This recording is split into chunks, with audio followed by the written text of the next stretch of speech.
Boa noite, irmãos. Mais uma vez estamos aqui para os trabalhos doutrinários da Sociedade Amor, Fé e Caridade. Na noite de hoje, vamos fazer mais um estudo dessa doutrina maravilhosa, conversar um pouquinho sobre o Livro dos Espíritos, lá no capítulo 6, aonde diz a vida no mundo espiritual.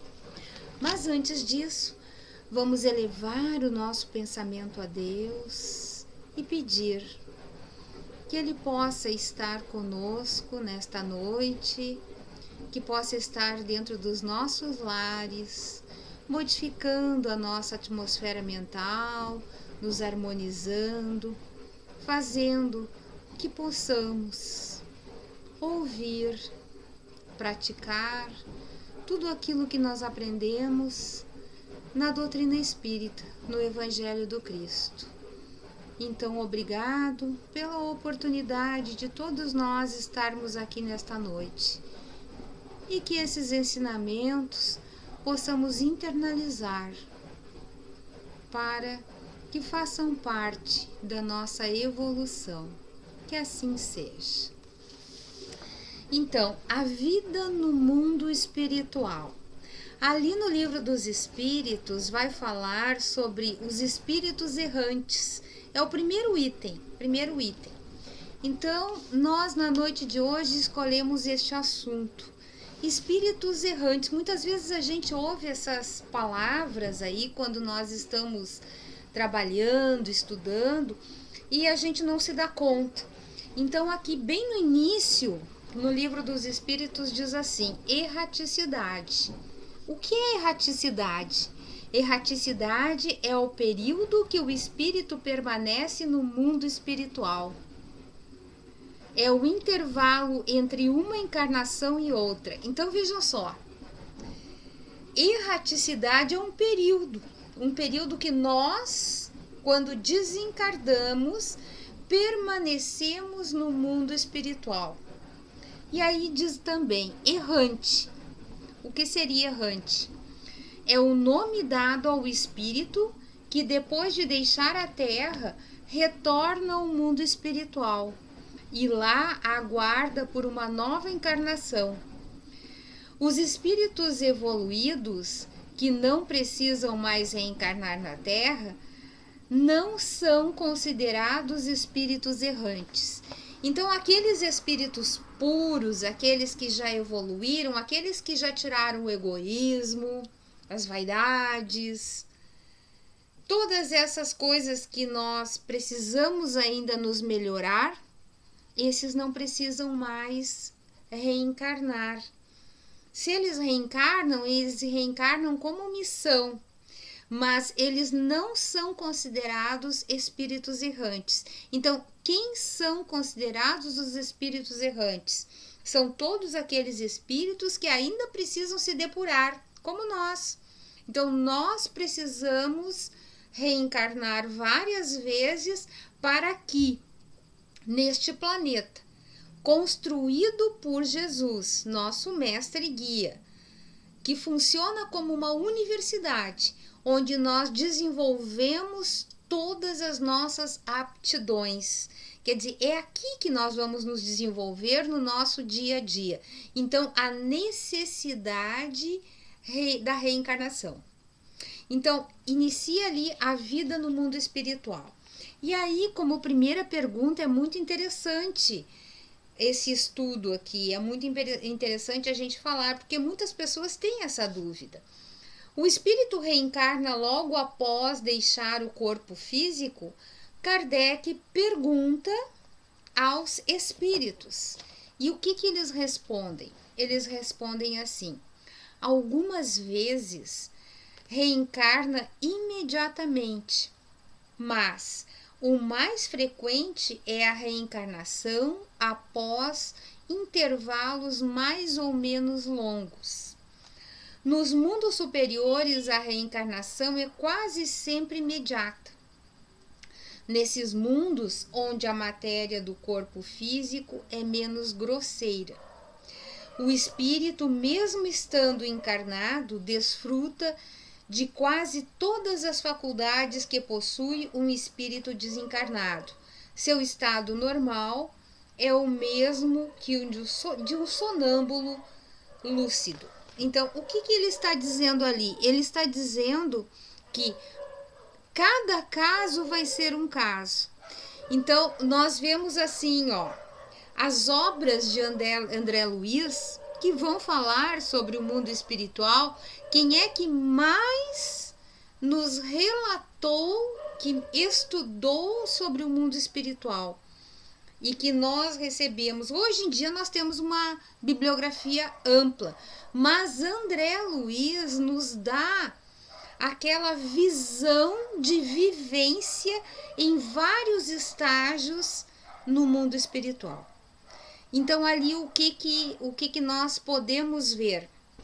No livro, na obra Sexo e Destino, a gente vê ali a história de duas irmãs, Marina e Martina, aonde uma delas desencarna por acidente, etc. e tal.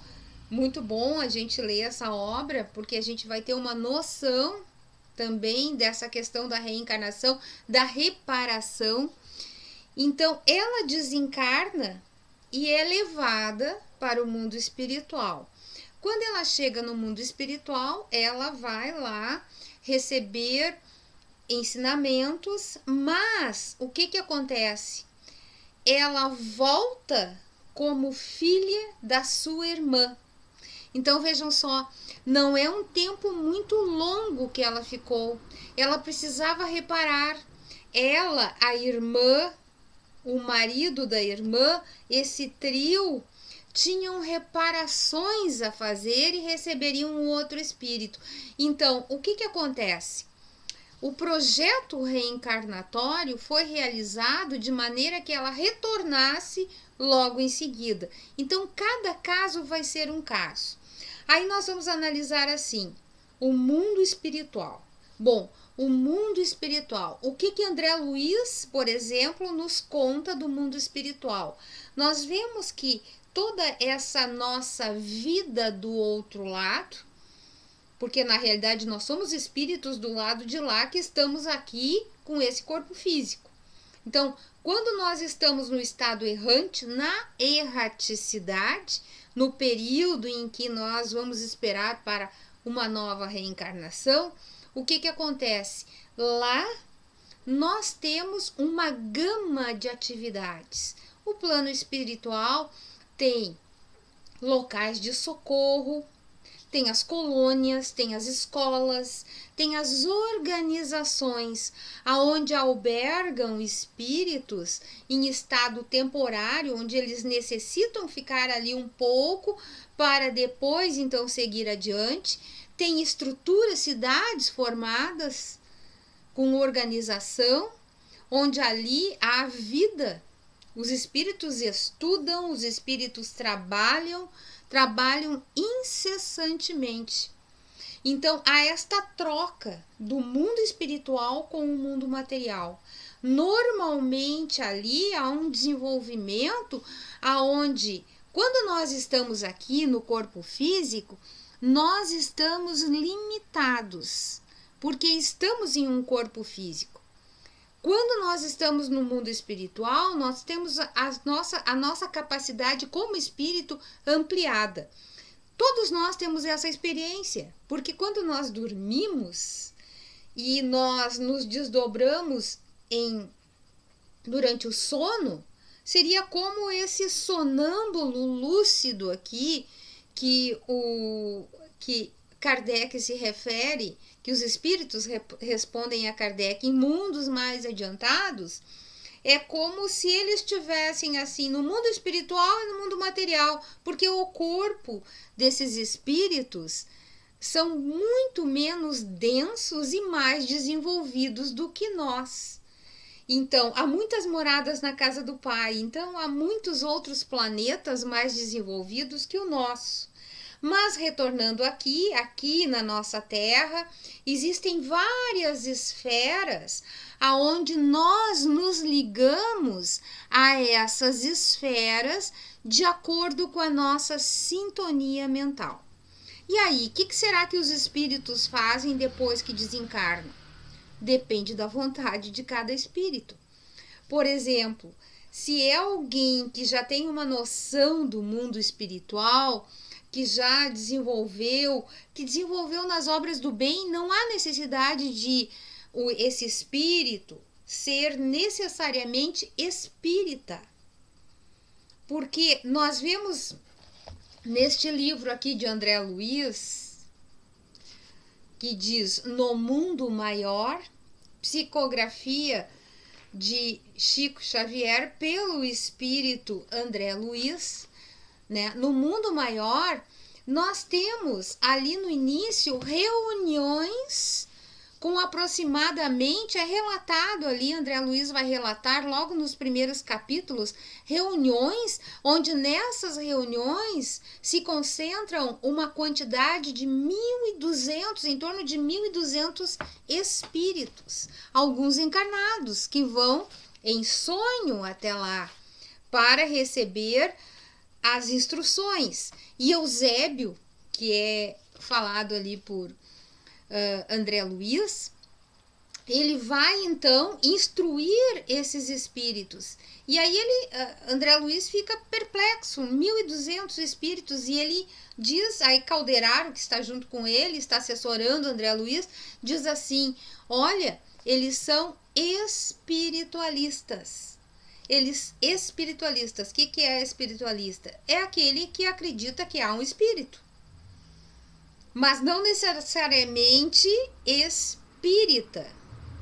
Então, eles estão lá reunidos, e aí ele caracteriza aqueles 1.200, aproximadamente 1.200 espíritos, como que já desenvolvem obras no bem.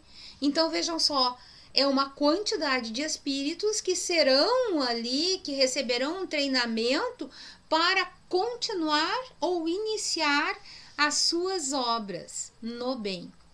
Então, na espiritualidade, aquele espírito que quiser se instruir, que quiser se desenvolver, ele vai encontrar local. Então, por isso que se diz, na espiritualidade depende da nossa vontade. Assim como aqui, se eu quero estudar, eu vou estudar. Se eu quero trabalhar, eu vou trabalhar. Agora, se eu quiser fazer outras coisas em outras correntes, eu também vou fazer. Então, quando a gente dorme à noite, muitas vezes a gente pode ir para uma reunião dessas, ou não. Se eu sou um espírito que eu estou ligada à sexolatria, a drogas, ao alcoolismo, eu vou me dirigir a esses encontros com espíritos afins.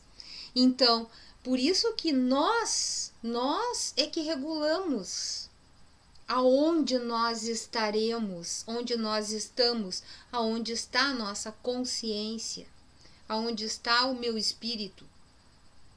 Então, vejam só, aí a gente entra naquela questão, quem é o maior inimigo de nós mesmos? Somos nós, não são os obsessores, porque nós podemos mudar tudo de acordo com a nossa vontade.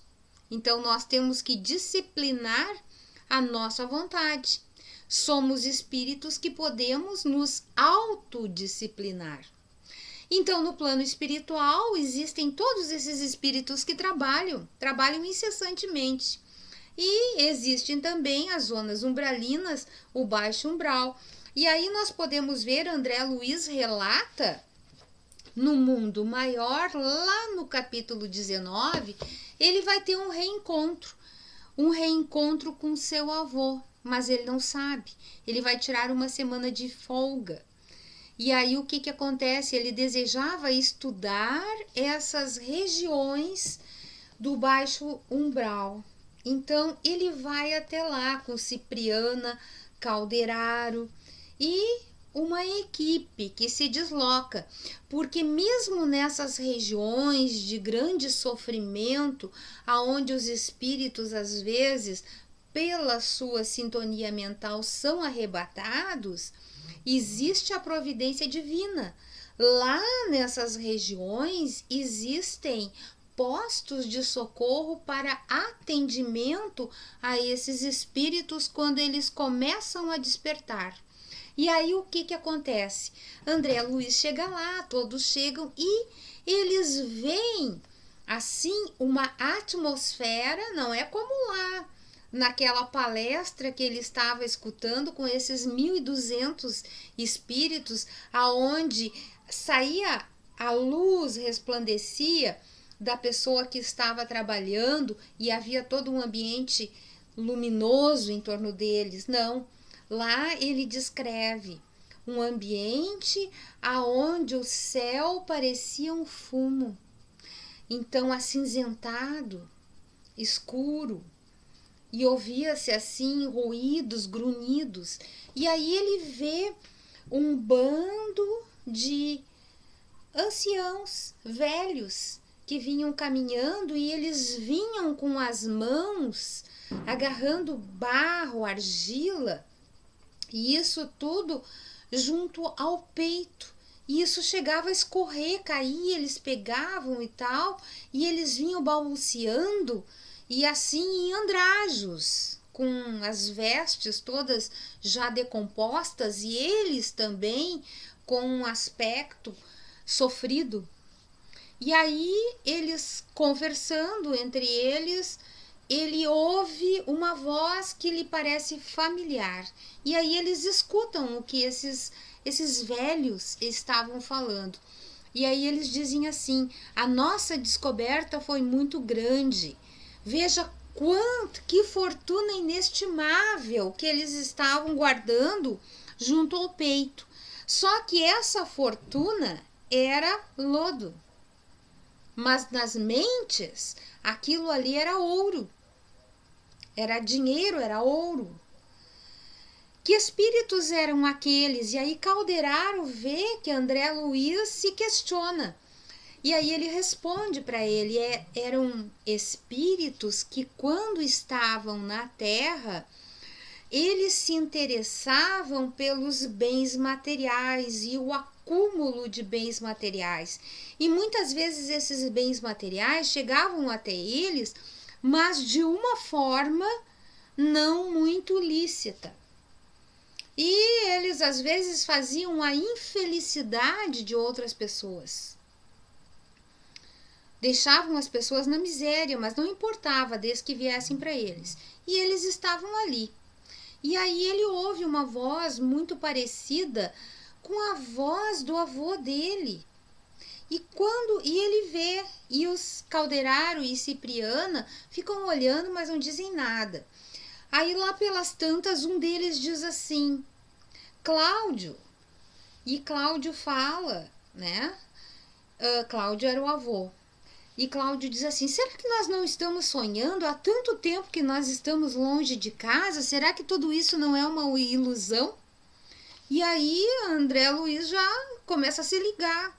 Puxa, o nome é Cláudio, eu achei parecido com a voz do meu avô, e ainda chama de Cláudio, Cláudio era o nome do meu avô. E aí os outros Calderaro e Cipriano dizem: espera, esse espírito está começando a despertar. E aí eles começam a trabalhar nesse espírito, ele começa a despertar, ele começa a perceber que aquilo é um sonho, é uma ilusão. E eles começam então a um passe magnético, e então Cláudio olha, consegue enxergar, então ele pensa assim que são santos. E aí ele fica perplexo, e aí se afasta dos outros. Então eles levam esse espírito para um atendimento.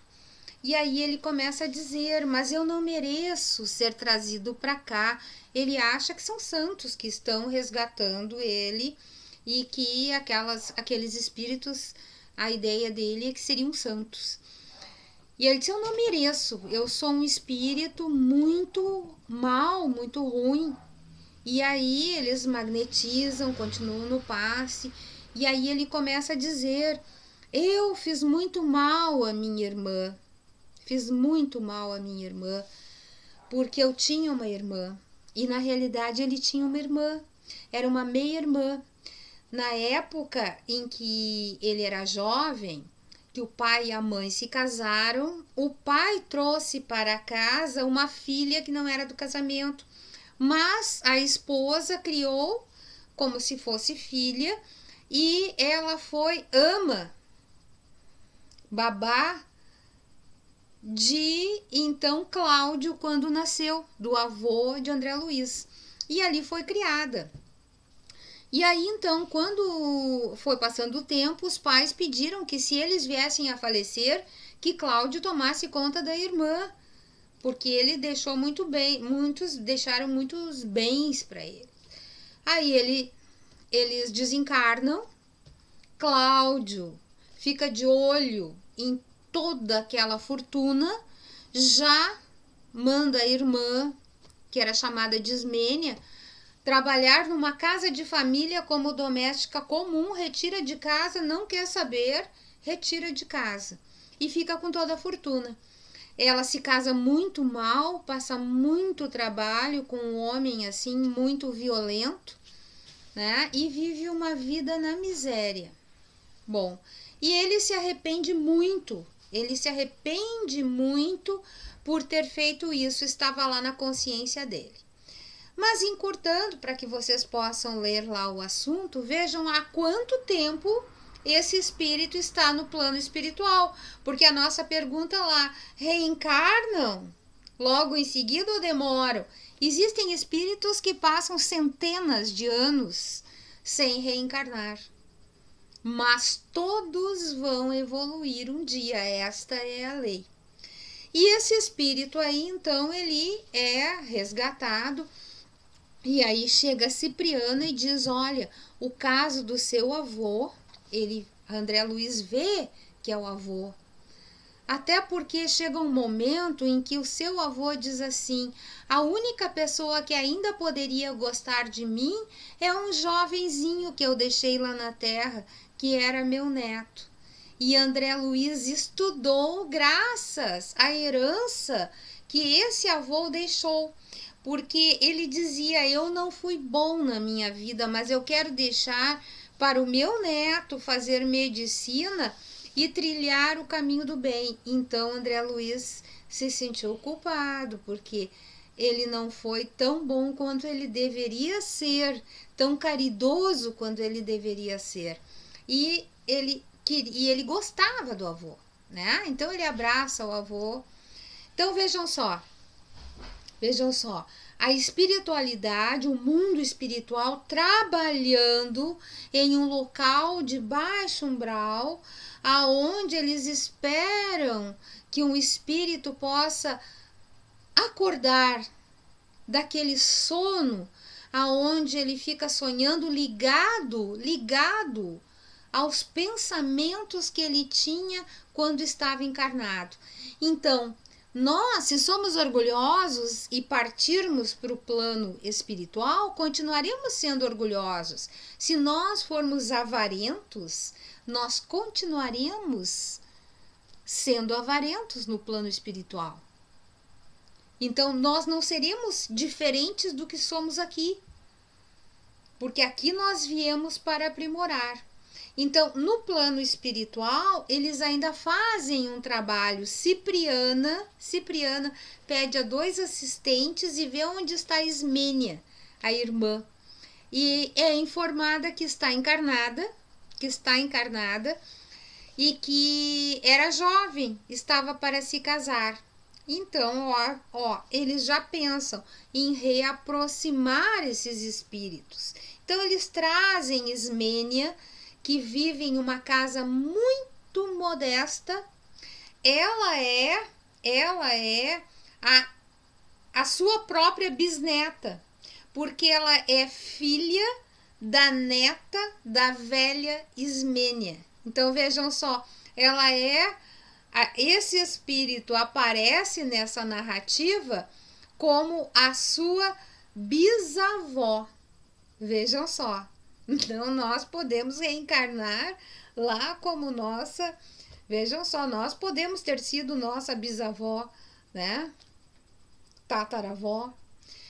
Então, o que acontece? Eles conversam com Ismênia e Ismênia, então, decide aceitar como seu primogênito. Vejam só que maravilha. Mas Cipriano diz assim para André Luiz: André, ele vai necessitar passar 2 anos num posto de socorro desta localidade, porque ele está impregnado por essa atmosfera. Se ele fosse reencarnar agora, não seria possível. Ele, com certeza, ele levaria para a sua reencarnação muitas coisas que ele traz deste plano, o que atrapalharia. Então, ele vai ficar 2 anos lá, ele vai se recuperar, porque ele está praticamente demente. Então, ele vai sair dessa demência. Quando ele estiver um pouco melhor, ele vai se preparar para a nova reencarnação. Será filho de Ismênia, será um trabalhador modesto. Vai para uma casa pobre, mas honesta. Uma casa onde ele será recebido com muito amor. Vejam só, não confundir então. Muitas vezes criamos os filhos com certas regalias, mas às vezes a necessidade atribui mais qualidade ao espírito. Cada espírito nasce no lugar onde ele necessita. Então, lá ele vai ter como pai um trabalhador braçal e ele vai trabalhar com o pai, já está tudo planejado. Então, vejam só, quanto tempo ele ficou na erraticidade, quanto tempo ele levou na sua atmosfera mental, o que ele carregou do seu pretérito. Então, vejam só, o mundo espiritual, que nós vimos uma única questão aqui do Livro dos Espíritos. O mundo espiritual, ele é ativo, ele nos prepara para que nós possamos então reencarnar de uma forma melhor e onde necessitamos. Então nós estamos entrelaçados com tudo isso.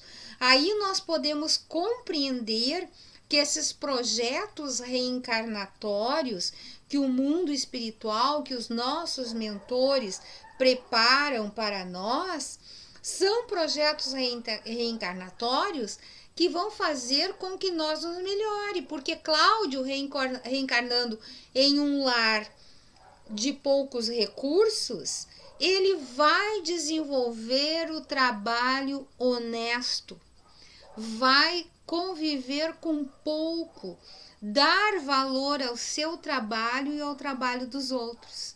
Então vejam só, é uma organização do mundo espiritual para a nossa evolução. Então cada reencarnação, cada momento da nossa vida,